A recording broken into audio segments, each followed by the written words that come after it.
بسم اللہ الرحمن الرحیم۔ انا للہ و انا الیہ راجعون۔ یہ دنیا ایک عارضی جگہ ہے۔ ہر ایک نے اس دنیا کو چھوڑ کر آخرت کی طرف کوچ کر جانا ہے، اور جو بھی ہے مرد و زن، ان کے اعمال اللہ رب العزت کے سامنے پیش کر دیے جائیں گے۔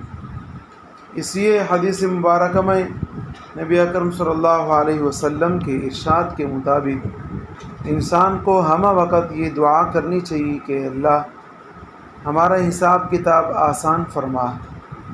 اور مسلمان کا حساب کتاب یقیناً امید کے مطابق، یقین کے مطابق آسان ہی ہوگا۔ لیکن بہرحال انسان جو دنیا میں جو کچھ بھی کرے، نیک اعمال کرے، برے اعمال کرے، تمام کے تمام انسان کے اچھے اور برے اعمال اللہ رب العزت کے سامنے ہے۔ اس اللہ کی، اس بادشاہ کی مرضی ہے کہ بڑے سے بڑے گناہگار کو بخش دے، اور اسی بادشاہ کی مرضی ہے کہ کسی کو نہ بخشے۔ یہ اس بادشاہ کی اپنی رضا کے اوپر ہے۔ اس لیے ہمیں ہر وقت دعاؤں میں یہ کہنا چاہیے کہ اللہ تو مجھ سے راضی ہو جا، اور جس سے اللہ راضی ہو جاتا ہے تو اس کا جگہ جنت ہوا کرتا ہے۔ اس لیے انسان کا آخری خاتمہ اگر ٹھیک ہو جائے، خاتمہ بالایمان ہو جائے، تو اس سے بڑی اور کیا کامیابی ہو سکتی ہے۔ اسی طرح کوئی بھی آدمی جب اس دنیا کو چھوڑ کر جاتا ہے تو اس سے پہلے اپنی وصیت کر جاتا ہے، یا اسی طریقے سے ان کی یہ تمنا اور آرزو اور گزارش ہوا کرتی ہے کہ کوئی اچھا آدمی، بزرگ آدمی میرا نماز جنازہ پڑھائے۔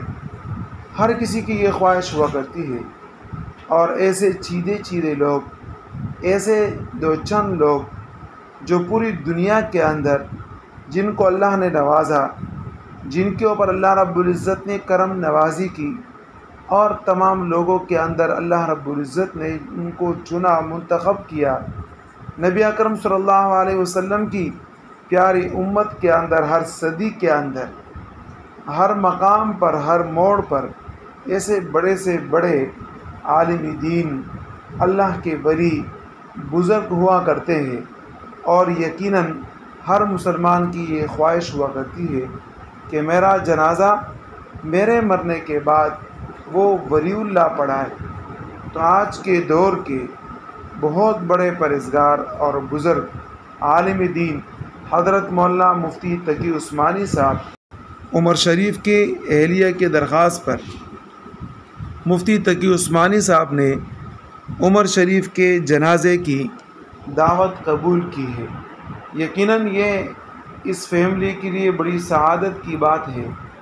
اگر حالات موافق ہوئے تو عمر شریف کا جنازہ مفتی تقی عثمانی صاحب مد ظلہ العالی ہی پڑھائیں گے۔